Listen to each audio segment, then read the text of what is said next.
Do you have a favorite property or one that kind of you gravitate towards the most? Yeah, everybody always asks me that. Yeah, I can imagine. It's hard. It's like saying, who's your favorite child? And I always say, Will. Okay.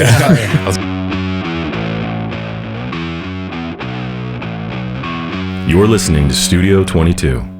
Welcome to Studio 22. My name is Will Meldman. I'm here with my co-host, Brock O'Hearn. We are in a very special place today.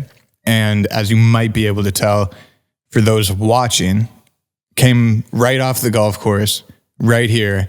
I'm a little nervous on this one. We have my father, Mike Meldman, founder and CEO of Discovery Land Company and co-founder of Casamigos Tequila. And I love you. Here you are. Let's go. I love you too. Thanks for having me. Absolutely. Yeah. Awesome. Thanks for coming on, Mike, man. We've been looking forward to this since day one of starting the podcast. So it's a pleasure. Well, I'm honored to be here, and I'm proud of both of you. Thank you, man. Appreciate that. Been working hard. This is like, I don't know the number. Spencer, what number are we on? 64. 64. All right. All right. That's great. Yeah. A year in. Officially signed with iHeart and Congrats. Which we can talk about now. yeah. It's liberating. It's definitely been a few months in the process, getting everything worked out, and it's smooth sailing now. So We got some great producers over at iHeart that are helping out. We are at the Madison Club in La Quinta, California. How long has it been? When did Madison Club open? Because my partner in this tournament for the golf is Tommy Armour, who I refer to as Sensei because he's the best golf teacher in the world outside of Matt Killen. When was Madison Club founded? Because me and Tommy played in the very first member guest tournament here.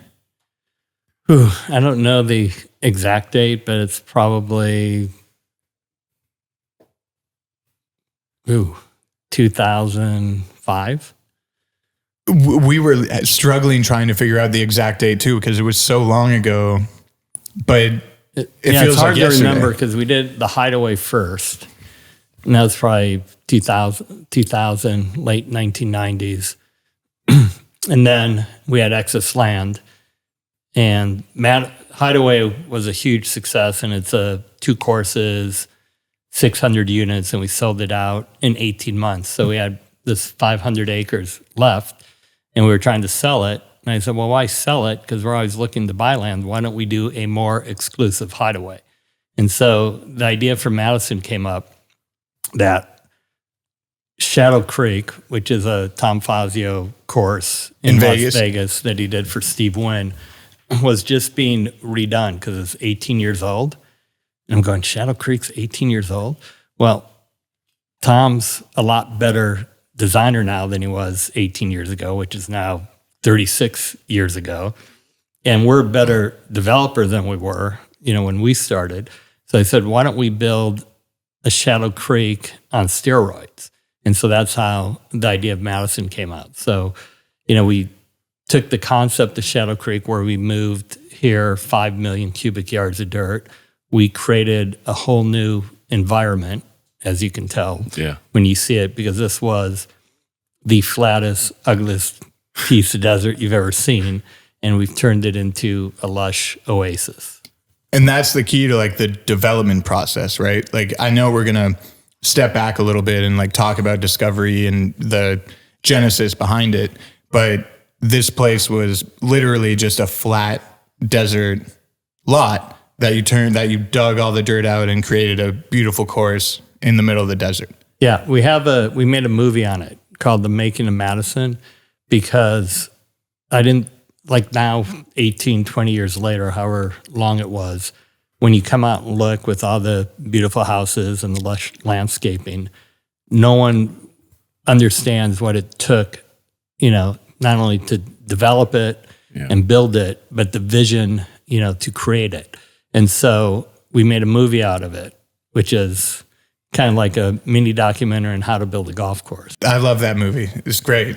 That's awesome. What was it about golf courses that you gravitated towards when it came to the Discovery Land properties? I came up the real estate ladder as I started as a broker. I was literally selling or trying to sell, hustle dirt in Fremont, California. My office was in San Jose. And the guy I worked for when I started basically put me in Fremont, said, here's the microfiche, find out who owns the land and put a sign up on the land. And I said, okay. And so that was literally my real estate training. That was the only advice I got. So fortunately for me, Fremont happened to be a growth area for Silicon Valley at the time, where all the developers, it kind of winded its way around the Bay Area and was going back to Fremont and Newark, which was directly east of Palo Alto, where I live. So it was easy for me to get back and forth, and even though my office was in San Jose. So I went and got signs up everywhere, and people started calling, wanting to buy something or lease something. And I remember I would lease a residential house that was zoned commercial to a termite company. And so I'm negotiating the lease with the guy who owns the termite company, and he's going through it with me, and he goes, what's estoppel? And I go, hold on. And I before Google. It was before Google. I had to go to a phone, call my manager, and I said to him, hey, what's estoppel? He explained it to me. I would then explain it to the termite company. He signed the lease. I got in my car, left, and I'm still going, I still don't know what estoppel is. But it taught me how to make deals. Yeah. In my first year in the business, I probably made about 68, 70 deals, which is a lot, for a guy who never made a deal before. So I had a knack for making deals. And the funny thing is, a lot of my commissions were $62.50 because the minimum commission was $250 in the commission agreements. And so sometimes, or a lot of times, I'd have to split it with another broker. So that broker got $125, I'd get $125, and I'd have to split my half with the company I worked for. Wow. So I got a lot of checks for $62.50. That's wild. Lucky number. Yeah. So before that, you were at Stanford. You dealt blackjack. You bagged groceries. You worked at an oil rig, correct? Correct. So take us there. Okay. So my first job, I call it a courtesy clerk instead of bagging groceries. Apologies. I'm trying to be culturally sensitive. So I started working at Lucky's, which was in Phoenix, which is across the street from my house, like a 2-block walk. And so I worked 4 days a week, and that was the money I made to buy a bike or go out on a date or do anything. Because, I grew up very, in a great family, very happy family, but very, middle class, even though I thought we were rich. So, I had to work for everything I ever did, which was great because it gave me obviously a great work ethic and appreciation for work and for money, and I, wanted to make money. So I worked as a courtesy clerk. And then when I went to Stanford, I worked as a stock boy at Lucky's, which is where I started in Phoenix. And by the time I was doing that, I was making real money, like $18 an hour, which back then was a ton. Yeah. And then the next summer, instead of doing that, I lugged beef at Arizona Beef. I literally would go to the slaughterhouse. The cows would come in. They would. Oh no! And then I was a guy who they would be hanging on the rack or the hook, and I'd go like this, and I'd swing like Rocky, like Rocky, except for I wouldn't punch him. I'd put it on my back and lugged it over to the truck, threw it up there, and then we go deliver it to grocery stores, and then I'd bring half the cattle into the grocery store. I mean, hey, if you're out there listening and you've ever eaten beef, I mean, that's how it happens. Right. But it paid a lot. So I had all these jobs that made a lot of money for, a kid my age at that time. And then the next summer, I worked with a buddy of mine on an oil rig as a roustabout. So that's like what was that? the lowest man on the totem pole in the Just where you want to be. Yeah, on the oil rig. It was a ship with a drill in the middle of it. And so we would be just running around doing what anyone asked us to do. And basically what we did mostly was there was a crane operator who carried pipes and, drilled the holes and took supplies off.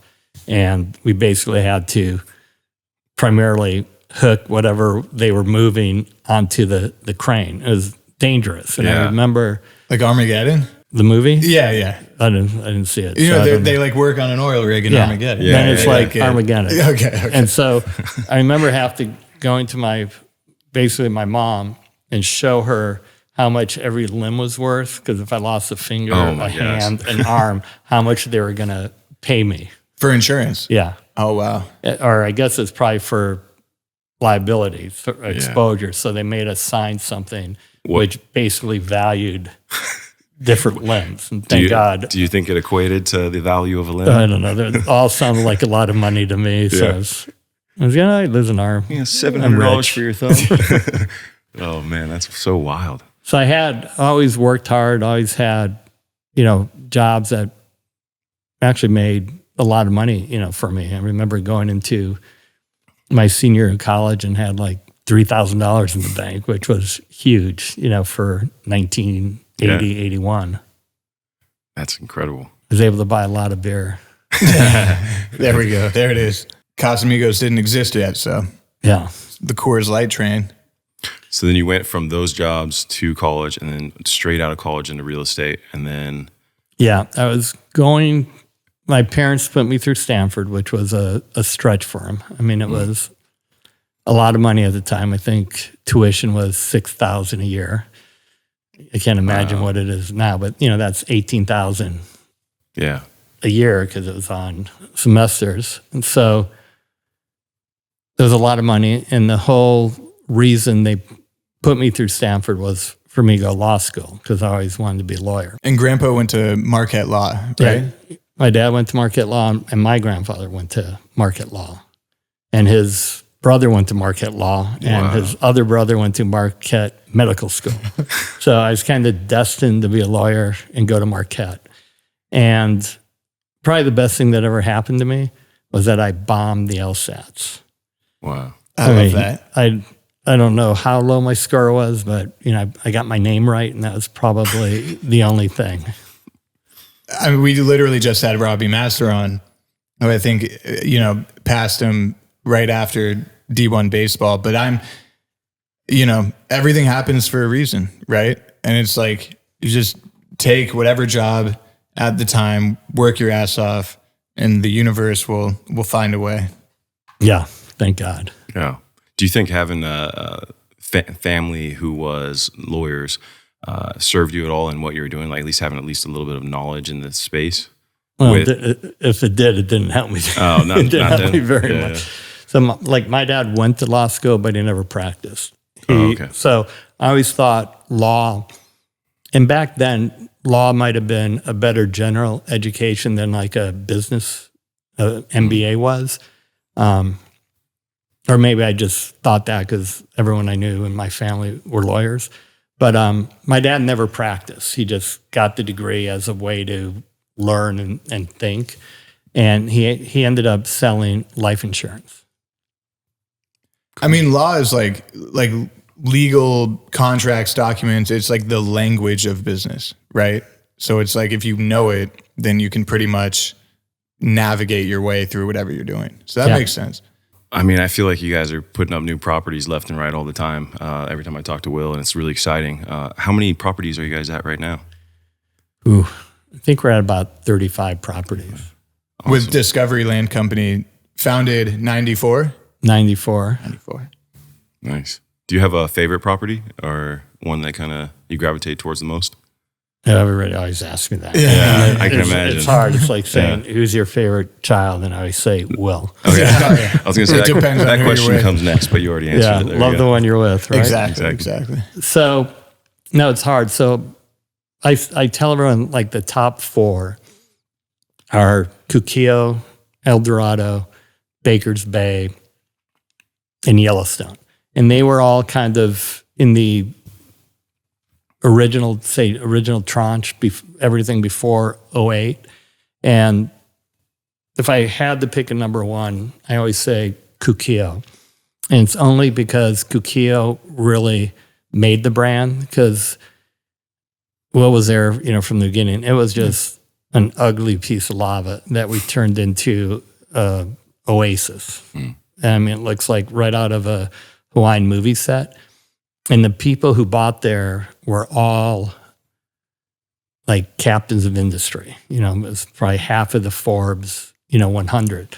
And I was, I had 4 or 5 deals under my belt, but not the brand that we have today. And so these guys all like interviewed me. So I had to like go to their offices and explain the vision or, what we were going to do.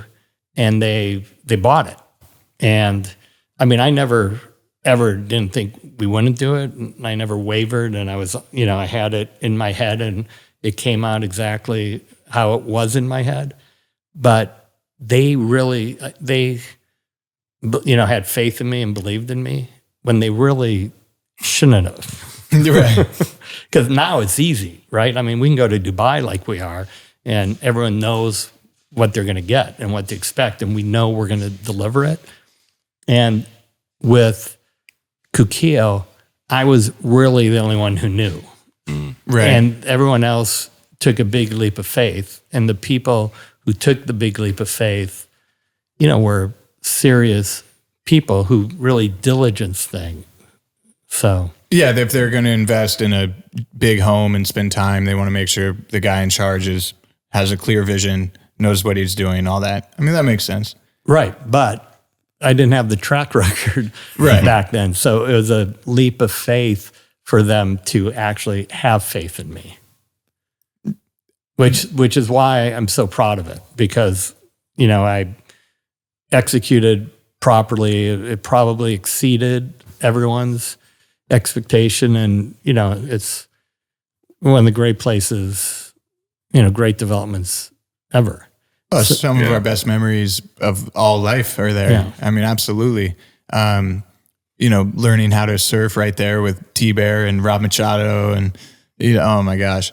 So let's give how would you define Discovery Land Company? Like for the audience, if we said, it's not just like a real estate company, how would you define what is Discovery Land Company? Well, I'd say it's a recreational resort lifestyle community. It's hard to define it in one word because, it's kind of funny. Everyone goes, so what are you? You're in the golf business. You're in the health and wellness business. You're in the development business. You're in the operating business. They basically say everything except for we're in the real estate sales business. Right. And that's actually what we do. And so it all started, as you know, with Estancia, my first project. In Scottsdale, in Arizona. In Scottsdale. And so when I started it, I had to convince everyone of everything that was going on. And I didn't golf, which didn't help. I was never a member of a country club. I grew up in Milwaukee, and I'm building the highest end golf course community or country club in Arizona, which was full of high-end country clubs. And so there are a couple things that I figured out with the help of Mark Sullenberger, who you probably remember, who kind of spoon-fed me a lot because he represented a couple other projects that did well, but ended up having some faults. And so what I tried to do was create a community that was exclusive, secure, and sustainable. And even in 94, I was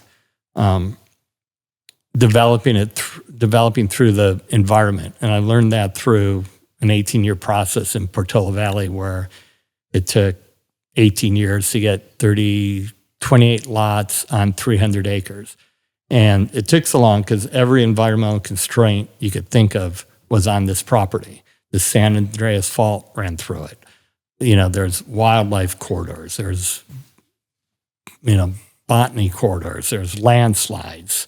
So everything you can think of, wetlands, was on this property, wildland fires.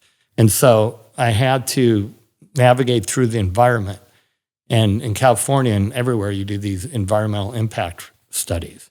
And so the people who were fighting me were all Stanford professors, because this property happened to be in Portola Valley. Yep. So the town geologic commission happened to have like the guys who started USGS. And, the people fighting me on the botany and biology were biology professors at Stanford. So it taught me how to develop through the environment, which is actually the way you want to develop, which is where Estancia became the product of. So Estancia, when I first looked at it, they pitched me to do like a Phoenician, which is a like big resort, convention resort in Phoenix, right up against Camelback Mountain. And I'm going, well, why would we do the Phoenician? It's bankrupt, and the developer was just thrown in prison. So perfect model. Yeah, I go, so that doesn't sound like the trend I want to go with. So they had a density credit for the resort units to 800 units. So we could get rid of the 3,000 hotel units and do 800 single-family homes. So we hired Tom Fazio for the golf course, which was one of the great moves that has, I mean, you guys have worked together so much. And yeah, he's such a legend. Yeah, it still goes on today. And we laid out the lots where you didn't need to mass grade the site, where you put the roads in the natural contours of the land. And by doing that, you save money on grading, you save money on landscaping, because you would de-veg everything and then re-veg it. So it was very environmental friendly and sustainable. And this is kind of right at the beginning of all that. And fortunately, I started in Portola Valley in Palo Alto, California. So I was able to learn how to do that. So with Estancia, we ended up, instead of 800 units, I think it was like 245 units.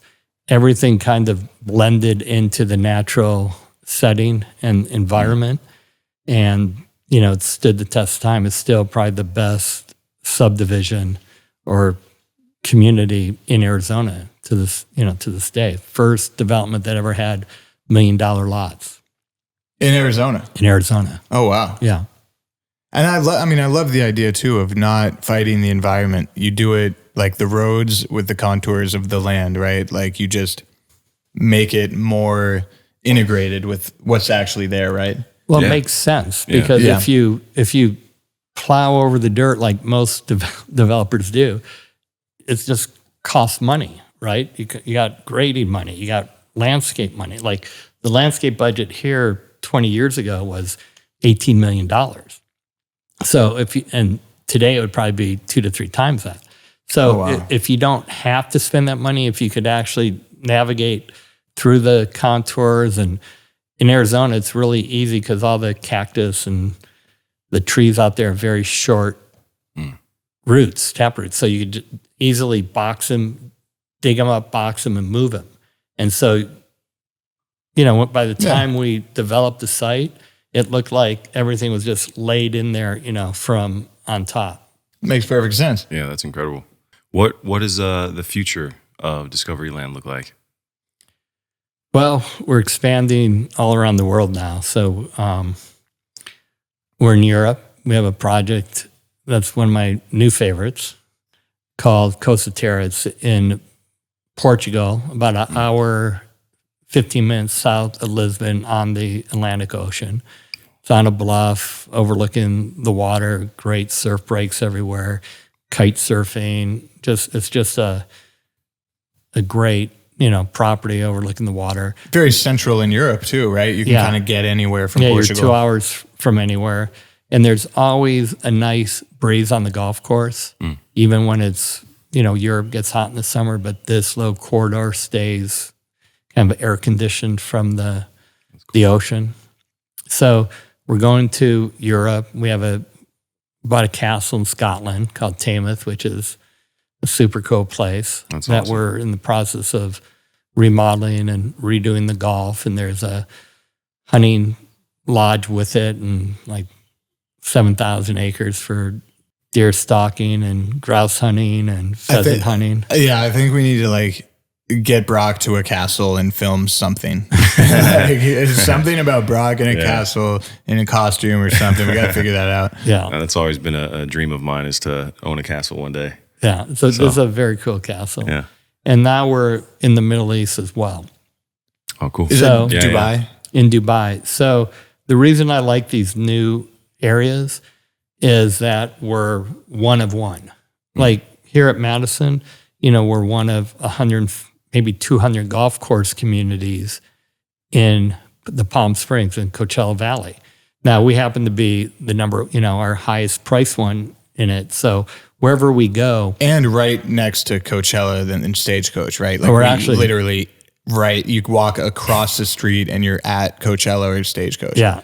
Which at first we thought was a problem just because of the traffic and everything, but it ended up being a huge asset for us because everyone loves being here and just walks over. So,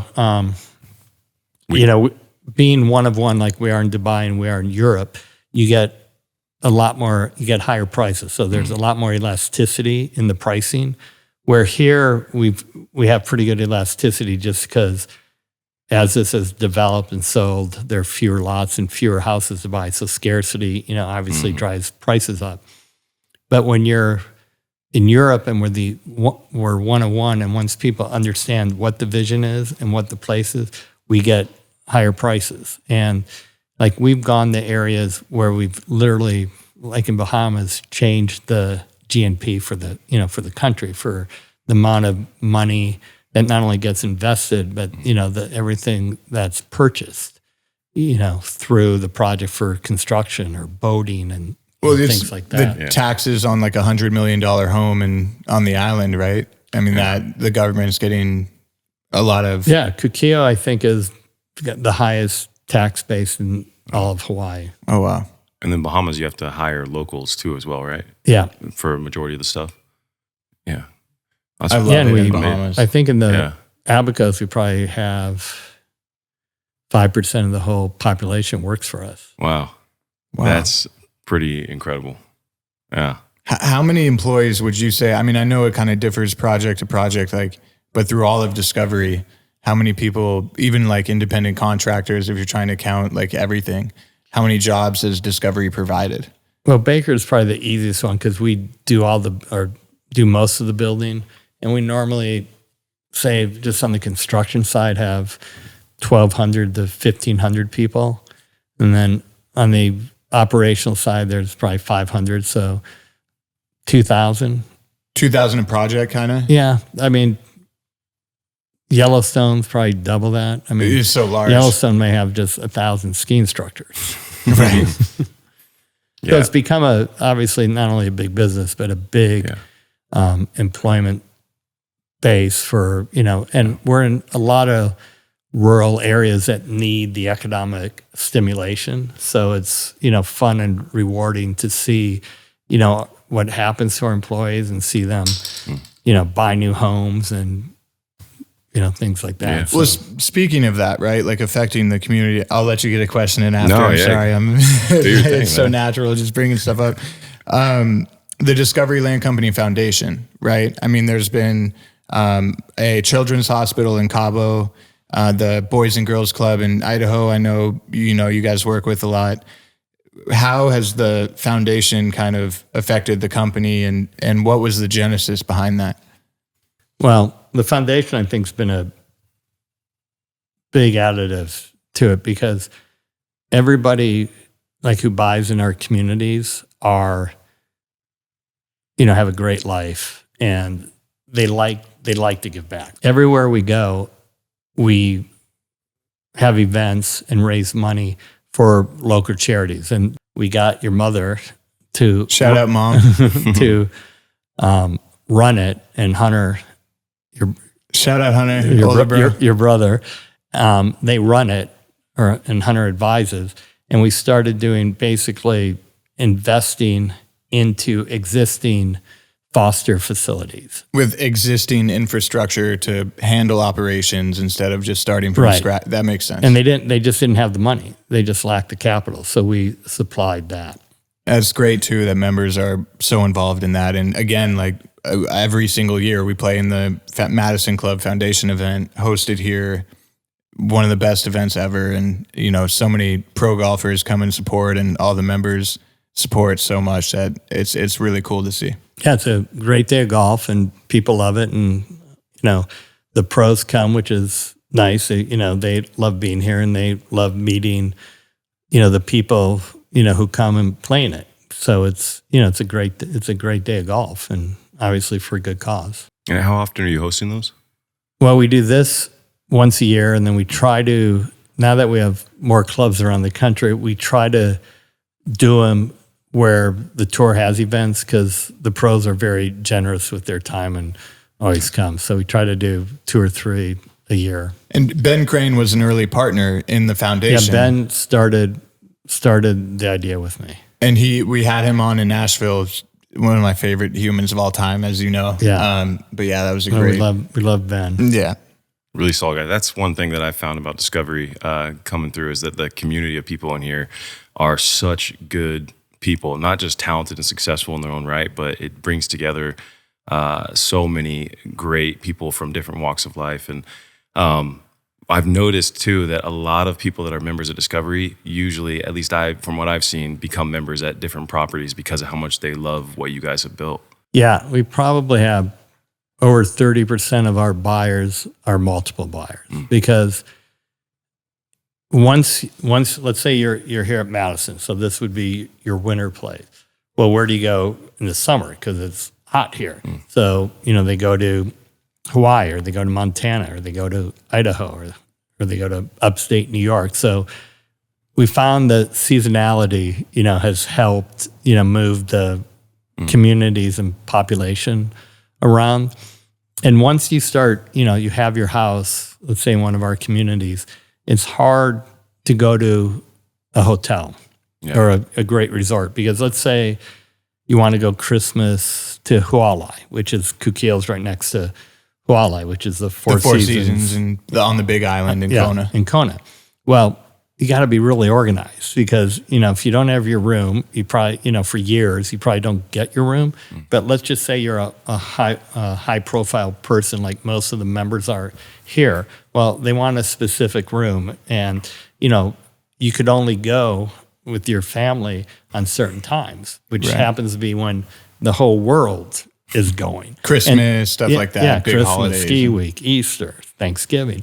So it's complicated, and it's frustrating, because you have to really prepare in advance. And no matter who you are, sometimes you just can't pull it off. These are really busy people too, right? Like they're... Yeah, because everyone is trying to get the same room, or a suite, or something. And so it's difficult. So once you have a place like here, El Dorado, you're not worrying about that, because you have your house. And so it takes a lot of pressure off people.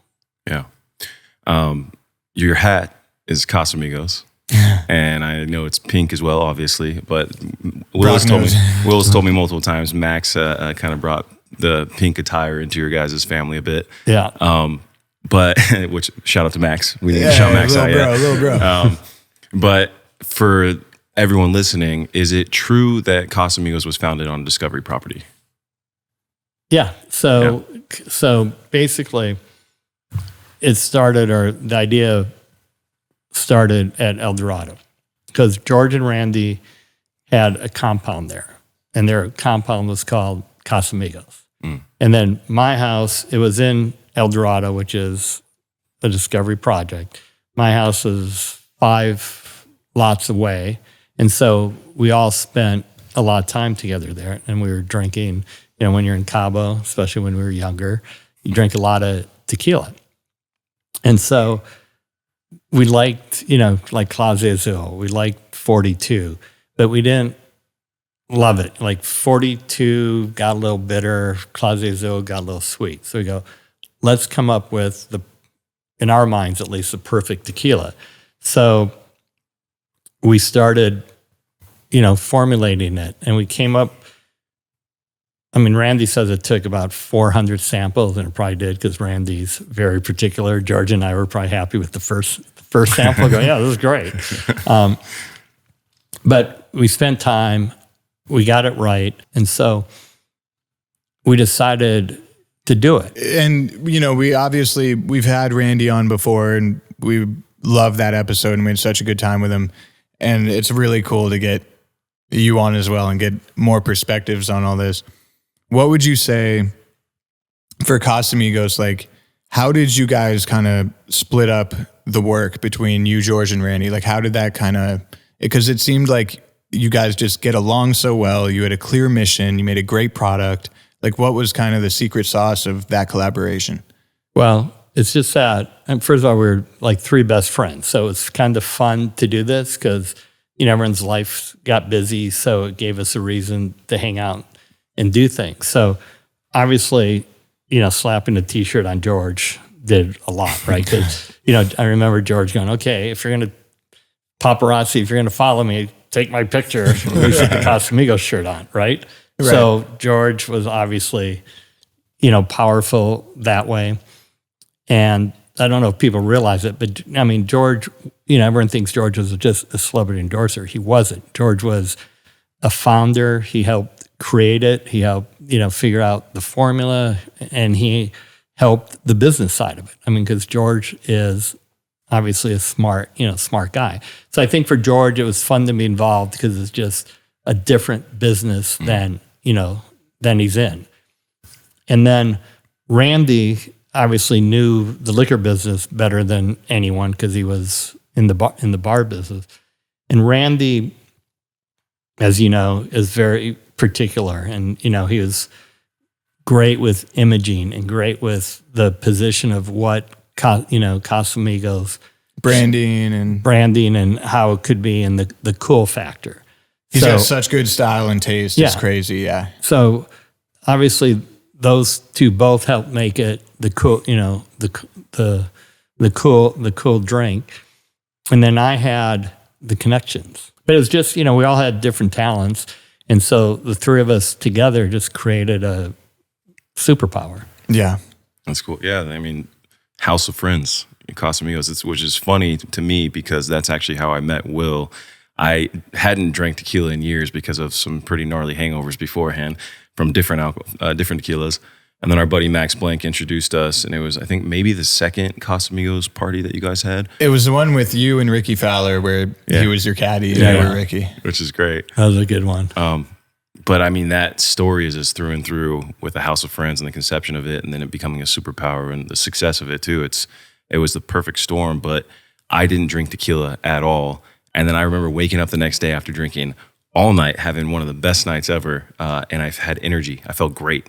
And it kind of changed my whole... No hangover, man. Well, that's a great thing about Casamigos because everybody has that Jose Cuervo ghost story because back in the day, that was the premium even before Patron. Yeah. And so, I remember in college waking up in Arizona in 120-degree weather, my tongue basically burning on the rocks that I passed out on. Oh, man. And I don't think I drank tequila till Casamigos or till El Dorado.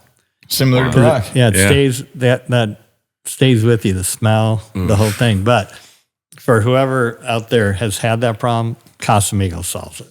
100%. And since I would say Casamigos for sure, I've seen I can't even count how many tequila companies and spirits that have come out in trying to follow and replicate that formula that you guys have created. And nobody's done it, but it's been really incredible to see that you guys really were the forefront of that, and it's still going strong today, really. Well, as they say, imitation is the greatest form of flattery. There you go. 100%. So I wanted to get into, as an actor, speaking to a fellow actor, your career, man, in the acting space. You've done Curb Your Enthusiasm, Entourage, Battleship, and a few others.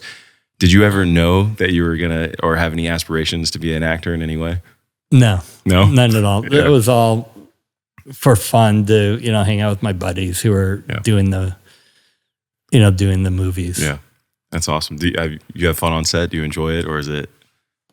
I mean, it was fun just because I remember I was doing Battleship, and I was up on the Battleship, and everyone's up there, and they were filming other areas, and they made me sit there, and it was hot. It was in Hawaii, and I got up and I walked over to the producer and director chair. The director was Peter Berg. Pete Berg, and Stuber. Scott Stuber was the producer. And so they go in, and I sit down there, and Stuber looks at me and he goes, "You're supposed to be up there." I go, "Stube, the camera's not even on me.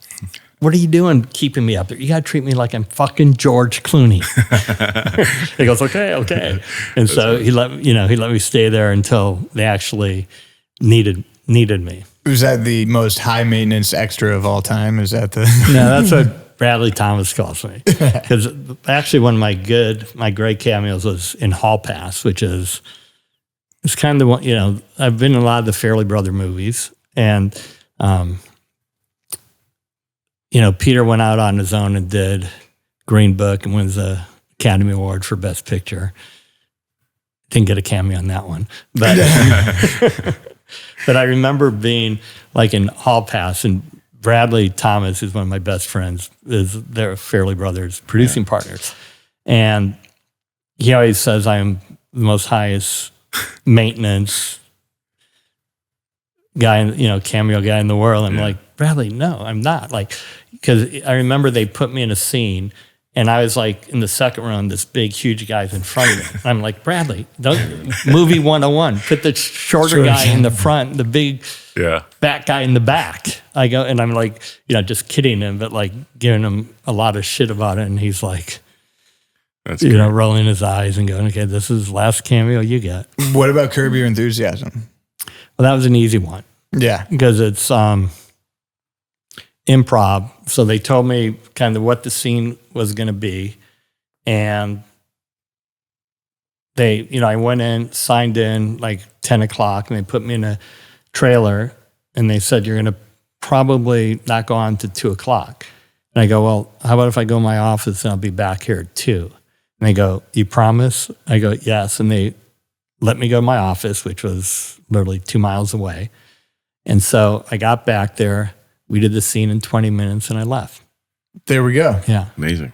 Sounds Larry's got to figure it out. Larry's got to figure it out. And John Hamm was in the scene, and John was actually, he explained everything that was happening, which helps because they don't really tell you what's going on, in the other scenes. So that actually helped. And then the director just came back from Larry's house at Chileno. So he was being real nice and helpful. So it literally was 20 minutes. They cut what I thought was my best line, but other than that, it was What's fun. the uncut line? What was it? It's like, I think my normal line was, they didn't want you to browse. The magazine. Is that a magazine stand? Is that a magazine stand? And they want you to buy, not browse. I go, "Well, you got to browse to buy." And Larry was like giving me shit. I go, "Look, if you go buy a car, do you drive it first?" And he goes, "Yeah." I go, "Well, you got to browse to buy." And they cut the car line out, which I thought I obviously improvised it.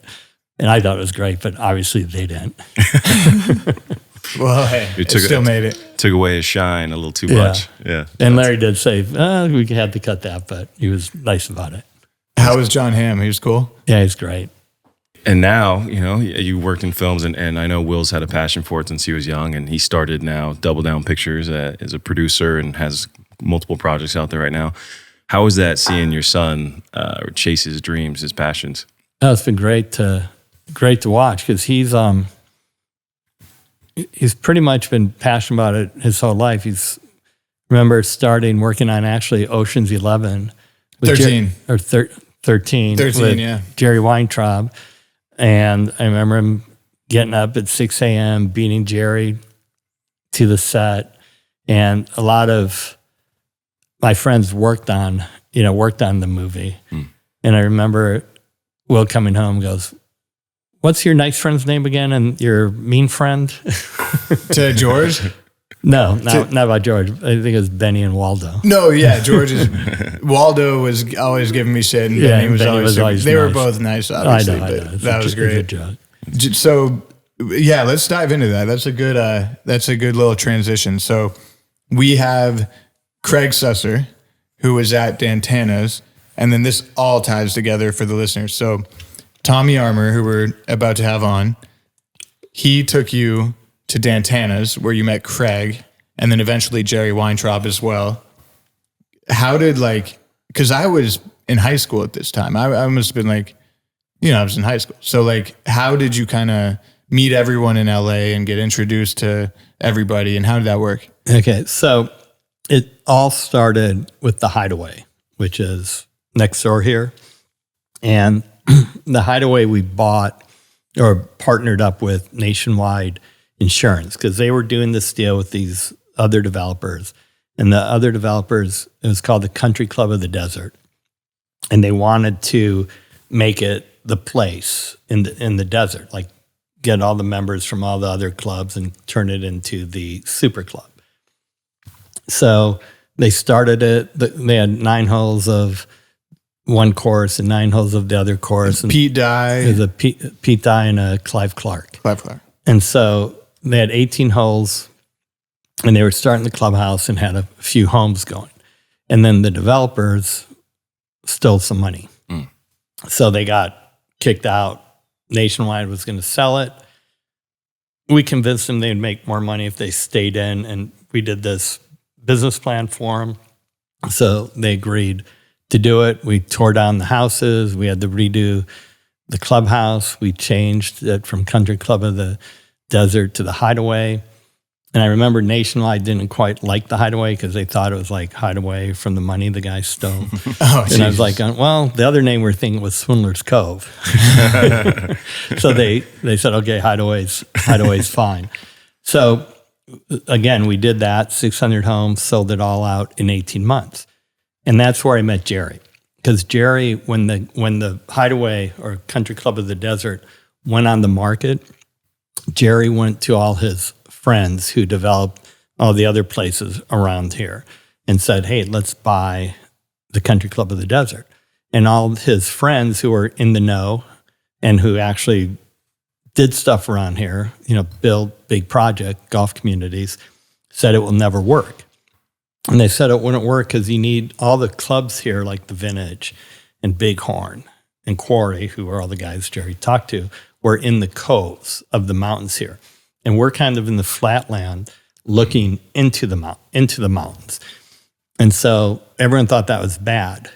And I go, well, to me, it was good because you had the views of the mountain. And in January and February, when the mornings and evenings get cold, it was warmer, because you had like an hour more sun because you didn't have the mountains blocking the sun.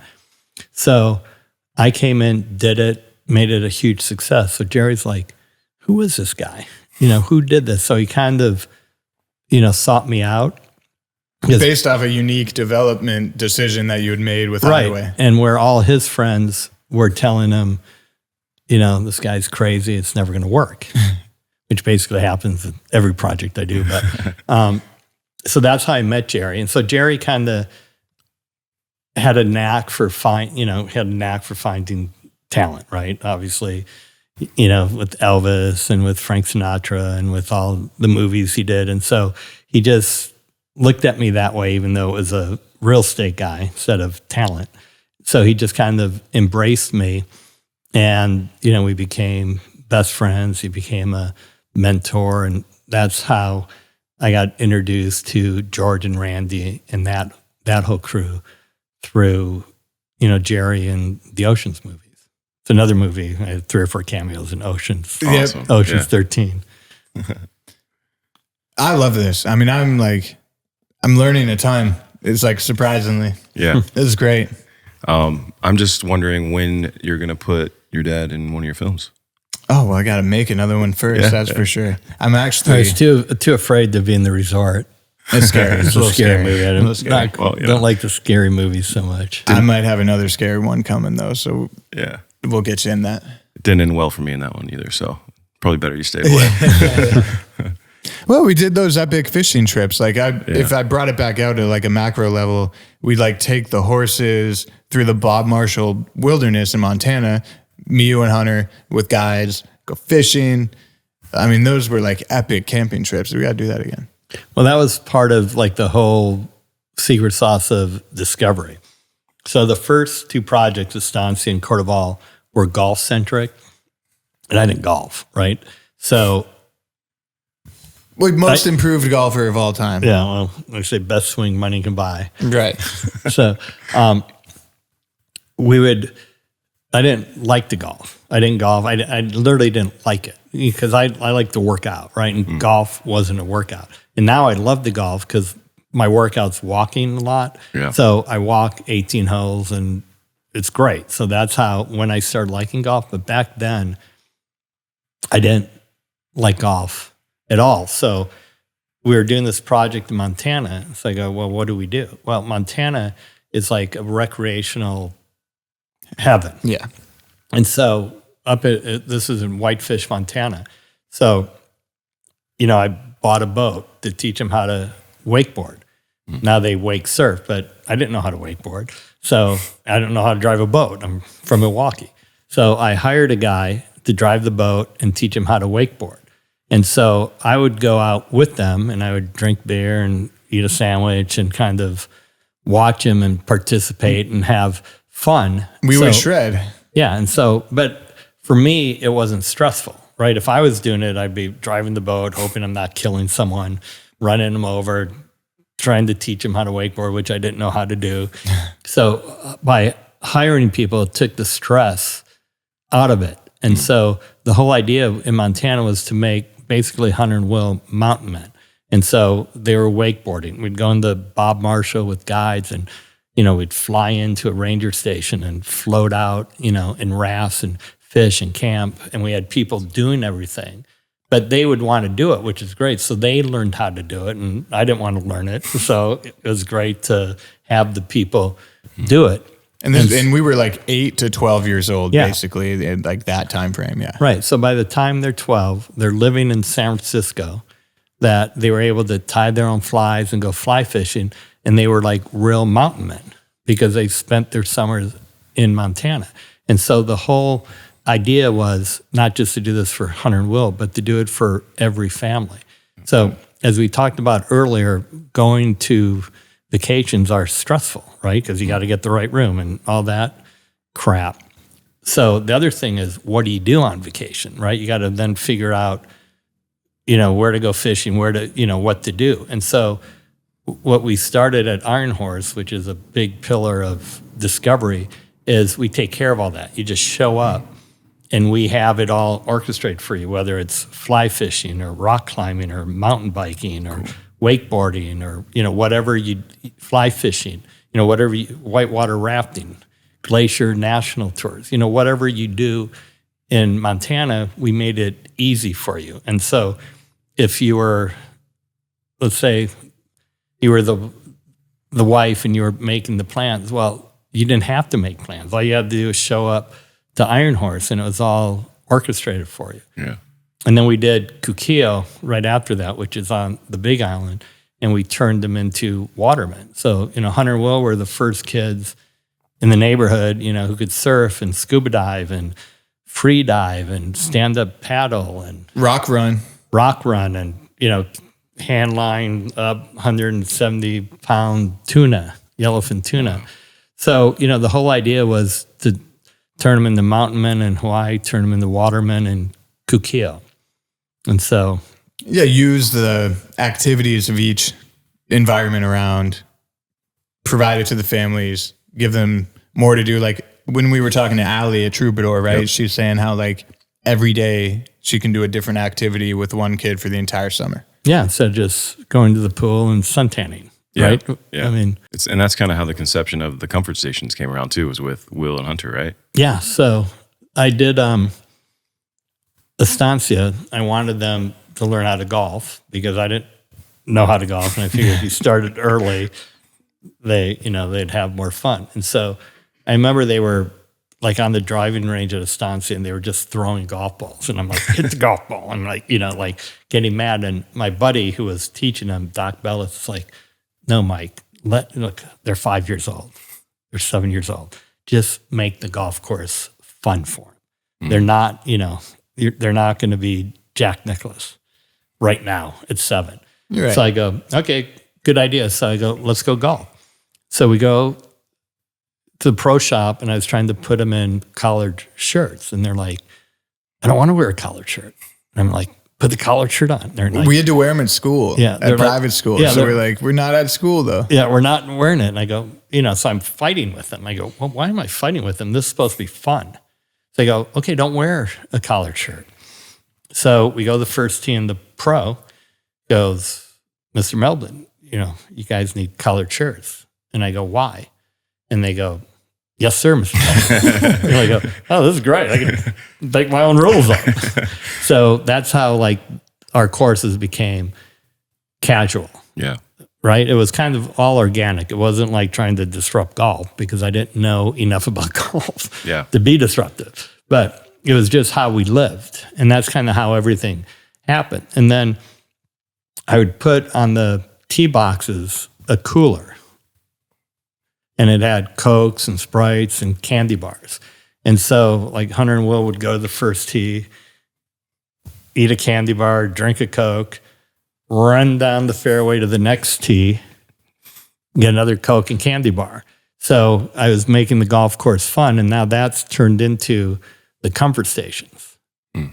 Not a great parenting technique, but a great way to enjoy the golf, enjoy the golf course. Yeah, now we got like grills and dried fruit and different alcohols, and I mean it's crazy what they've transformed into. Each club competes with the other club to have like the most fun, interesting comfort station. And it's a huge part of the golf course is not going out there in the middle of the desert and being thirsty and hungry the entire time, but actually, they call it the 5 pound round because you have to really be disciplined not to, have the burgers, have the hot dogs, make yourself a, Sunday. Gaining 5 pounds every round. Yeah. Okay. That's funny. I probably wouldn't have even golfed if I didn't go to El Dorado with Will. At some point, we golfed a whole round in board shorts. Yep. And I remember it being a hot day too, and it was so much fun. But those comfort stations too, you're like, wait, I just happen to be thirsty right on this hole, and there happens to be a comfort station right here, and this is working out just perfect. Frozen margarita, Casamigos. Yep. So that was my introduction into golf, and it was what did I do on that par 5? What was it? Brock birdie to par 5. First time golfing. It's fantastic. Yeah. Well, golf's intimidating, right? And golf clubs are intimidating because they have rules and dress codes, which is great. I'm now, since I love golf, I also love the traditional golf, which I didn't understand, obviously, when I started. So I love like going to the old school courses and dress proper, Chicago Golf Club we did. Chicago Golf Club, Augusta, Shinnecock, at least you can wear shorts. But, you like having your golf outfit and, dressing up and following the rules and going through the traditional stuff. Yeah. So, now when you golf, you like that. But when I didn't golf, I didn't understand that. And what I think we do because of like you going out on your board shorts, I think we're not intimidating like a, old classic traditional club. So I think it's really good to introduce people to golf and grow the game. So I think, we blast rock and roll on the driving range. And that comes from, I used to go to this place when I was at Stanford called Nepenthe, which is in Big Sur for like burgers and beer. And you'd sit out there and look over, the forests and the trees, and they're blasting rock and roll. So that's Cool. like Simple the idea. formula. Yeah. I go, Yeah. well, it works at the Penta. You should work out here. Hell yeah. And that was definitely my takeaway from it too. Was it got me introduced to golf at a later point in my life, in my early 20s, and made me want to get good enough to go play at these other places that are more formal and more exclusive to get into. And I don't want to go make a fool of myself, right? But would still enjoy just as much getting done up. Oh, dude, you got a great swing. You just need clubs that are longer. Yeah, which we got ordered on the way. So, Yeah. Yeah, but just not knowing how to dress at those places. Yeah, exactly. That's intimidating. So, speaking of family and grandfathers, my older brother, Hunter, had a beautiful child. You're a grandfather now, officially. How does that feel? Well, everyone asks me that. And I always say, well, I kind of feel like I have been for 9 years with Max. Right. But it's not, it feels good to be a grandfather. There's nothing, I don't feel weird or old or anything like that about it. But the weird thing is not that I'm a grandfather, is that Hunter's a father. Right. That's more the weird thing to me.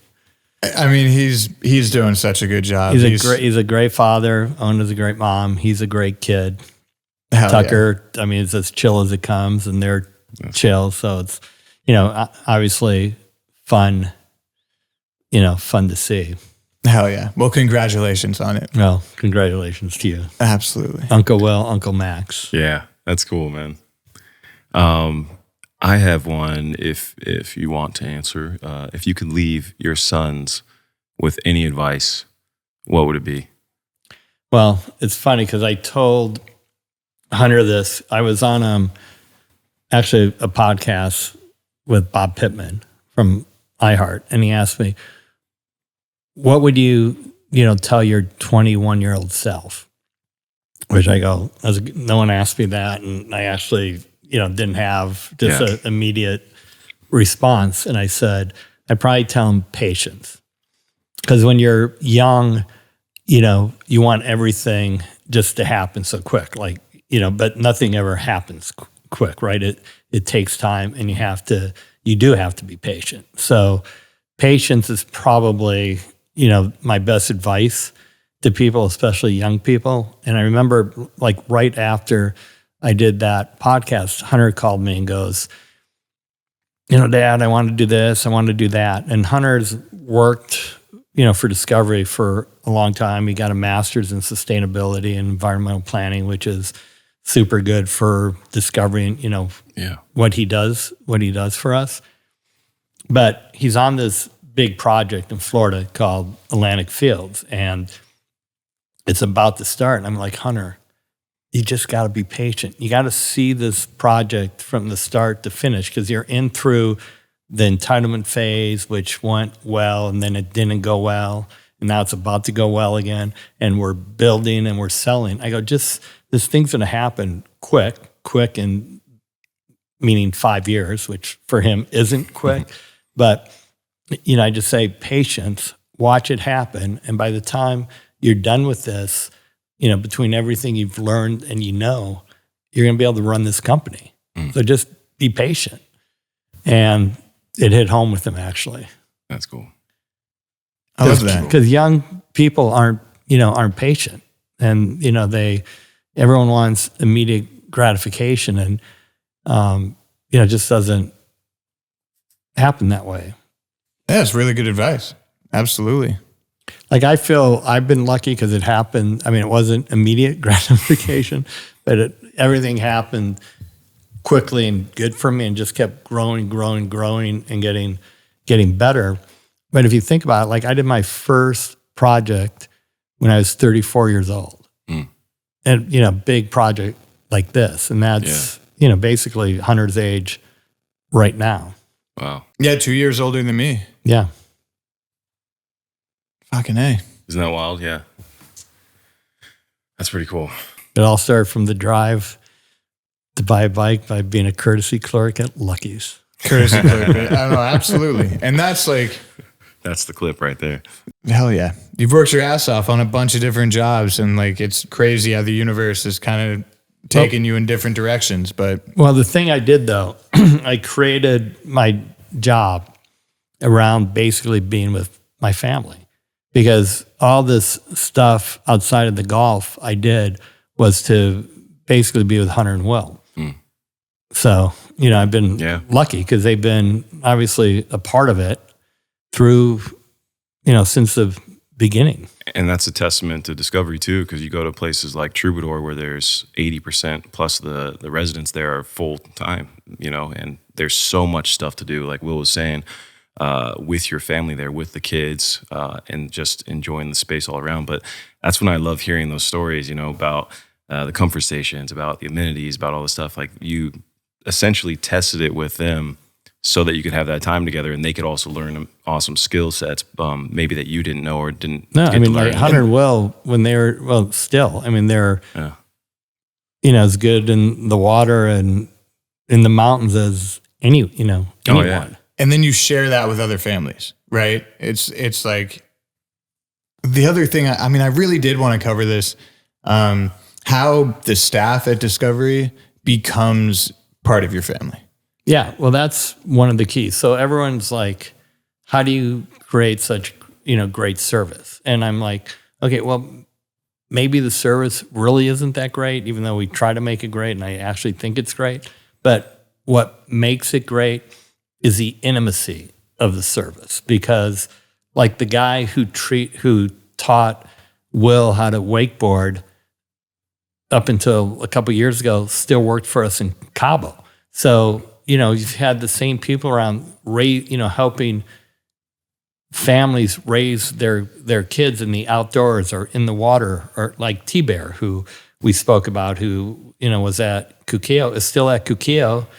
Travis Chamberlain, when he's 17 years old, he's parking cars at Kukio, and now he's crushing it doing sales at McKenna with his family. Yeah, Peter Whalen, parking cars at Mirabel, now runs all the clubs on the East Coast. So, we've homegrown not only my kids, but also staff who, has Discovery in their DNA because they've never worked for anyone else. So that helps create such a great level of service, and that they try so hard, but they know the people. So like the people who work at Madison, the people who work at McKenna, the people who work at Gosser, they know Hunter and Will since they were kids. Yeah. Max grown up at Gossers, so and Max will have that same experience. Yeah, but it's not just for my kids; it's for every family in the community. And that was, basically what happened. I wanted to share the things I wanted to do with my family for other families, and that was kind of the secret sauce or the software, because anyone could build buildings. You just hire contractors and architects and engineers, but to create the energy and the life in the buildings and in the community is, I think, what we do. We activate these things better than anyone ever, and I think that's what really drove the success. And actually, Casamigos' success the same way. It wasn't a manufactured thing. It was something that was in George and Randy and my DNA and how we lived, and we shared that with basically the rest of the world now. Absolutely. That's about as cool as it gets. Father, I love you very much. This was a very cool episode. I really enjoyed this. We're at Madison Club. Tommy and I have 2 more rounds of golf to play. Brock and Spencer came out here. This is absolutely amazing. Thank you for coming on. Well, Will, I love you like a son. That's pretty good. Brock, thank you. Yeah, of course, man. Yeah. I just going to nominate myself as the honorary 4th son. So thanks for having us, Mike. Yeah, well, you, Ricky, Jordan, exactly, JT, you got a There's long list. 24 sons. Perfect. Thank you for watching Studio 22. Don't forget to like, share, and subscribe. And follow our socials at Studio 22 Podcast.